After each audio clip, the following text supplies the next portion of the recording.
So will you introduce, oh, I'm too tall. I'll sit right here. Will you introduce yourself and tell us what kind of art and creative things that you do, and like how you got started with the art things? Okay. I'm Michaela, and I like to live creatively, but I was lucky to grow up in a creative household with my mom being a music teacher. So music was the first art that I explored. Piano, singing, flute, trombone, guitar, all these instruments as extensions of myself and my soul, and learning a lot of the theory, and then getting to a place where there was free expression has been my journey with music. And then I just got into figure modeling and visual art in the last 5 years. Cool. And that's been really fulfilling in an entirely different creative way that feels nice to create something that is seen and you have like this physical copy of, and you can choose to destroy it or keep it, and then to be seen as well. So sound, light, color are how you express yourself. How did you initially get into figure modeling? I had a friend who couldn't do it for one of her classes, and she asked if I would want to fill in. So I was curious about it, kind of like, oh, this will be a fun social experiment to see how I feel. And then it was really nice, and I found it to be a very safe way to express myself and experience being nude around other people without being sexualized necessarily, and just to have a space that I was respected in. Mm-hmm. Yeah. I have also been doing a lot of figure modeling for drawing groups and stuff, and I usually find myself more comfortable after I take the robe off than before. That happens to you too? Yep. Yeah. And I love seeing the progress of students and how they get more comfortable with you as well, like just seeing you as another human and not feeling awkward about you being there, and then seeing their growth in their drawing and how it all comes together. Have you primarily, in terms of nude modeling, have you primarily done that for like figure drawing groups, or have you like done a whole lot of photos like today? I branched out into photography last year, so I've only been doing that for a little while, but I found it's really fun because you can move more, right? Yes. So there's that aspect of movement and shorter poses and exploration, interacting with your environment, interacting with the photographer to collaborate and create something. It's very in the moment. I like how present it is. So that's been really fun for me, even if I still feel kind of shy sometimes. Awesome. Yeah. Is there anything in particular that you've learned through all of your creative outlets that has been really impactful for you? If you could narrow it down to like everything. I would say that the process of creating, no matter what medium it is, allows me to be super in touch with myself. So just learning to listening to myself, and then finding that stillness so I can listen to others, and really listen. Yeah, probably just that. Like That's really that powerful. the little spirit that tells you what you want to do. It's getting stronger all the time because of creating. Even if the product, the end result isn't good, it's the process, the fact that I did it and went through all these feelings while I was doing it. So yeah, just learning to listen, and then also not getting too attached to the things that come up, I guess. Letting whatever comes up flow. That's been another really big lesson for me.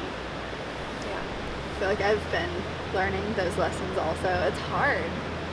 It's hard, but I feel like it's definitely worth it. 'Cause Yeah.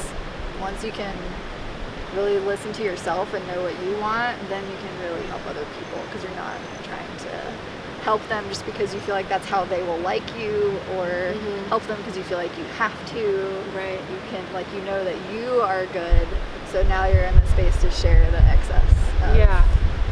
whatever that goodness is that you It's have. like the cup overflowing. Yes. Yeah, for sure. What's I gonna say? I made me think of something and now I forgot. That happens to me all the time. Yeah. Anyway, creating, listening, learning. Yeah. Oh yeah, flowing.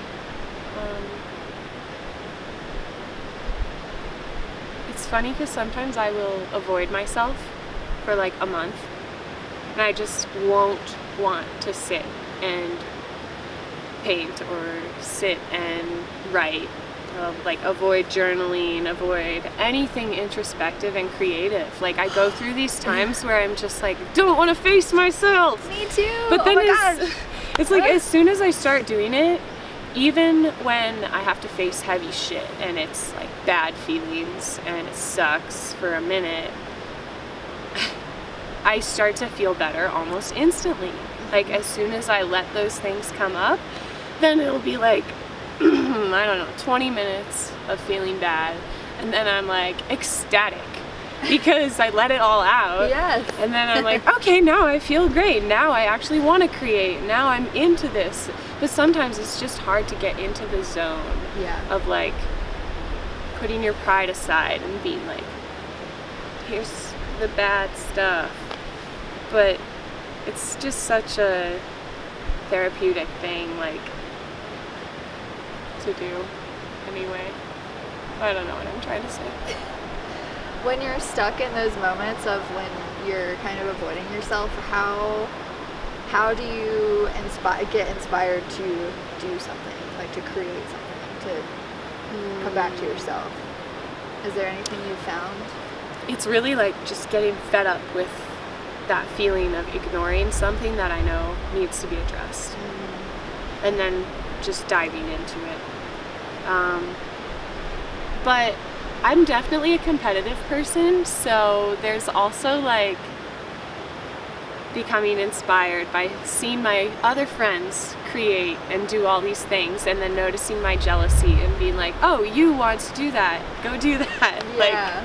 Okay. You know, so it's not like competition, like one is better than the other, but more like they're reminding me that I can and I am able, and there's no reason that I shouldn't contribute as well, sort of thing.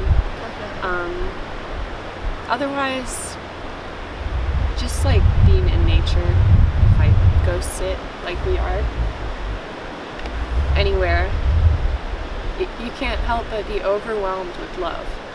Like Mother Earth, gratitude, existence. Yes. It's just like, oh, my heart. Yes. So then I definitely want to sing about it or draw or whatever it is. Even if it's just a small thing and I don't end up sharing it, or it's for myself, or something super personal I make for somebody else. So it doesn't have to be this big deal anymore. I used to worry a lot about like presenting and how other people would receive it, right? Yeah. Yeah. It's hard to let go of that, like the expectation that you want to please everyone, and that I can be a people everyone should pleaser. like it. Like it's hard to let go of that. Yeah. So hard.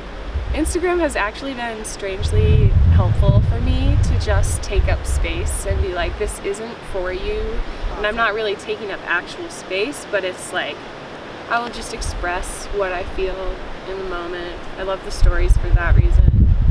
Be dramatic, and you don't don't have to like it. You can, you know, sort of thing. Yeah. Awesome. So how can people find you and your creations online? Okay. So my band that I write music for and play keys and sing in is online at moongladedenver.com. That's MOONGLADE Denver.com. And I have some recordings on SoundCloud with another sound project that I do called Nothing is Everything. And you can find me on Instagram for figure modeling at Singingsiren44. That would be the handle. I'm sure I'll just be putting out more recordings as they come. Yeah. Thank you so much for doing the interview with me. Thank you for asking. Yeah.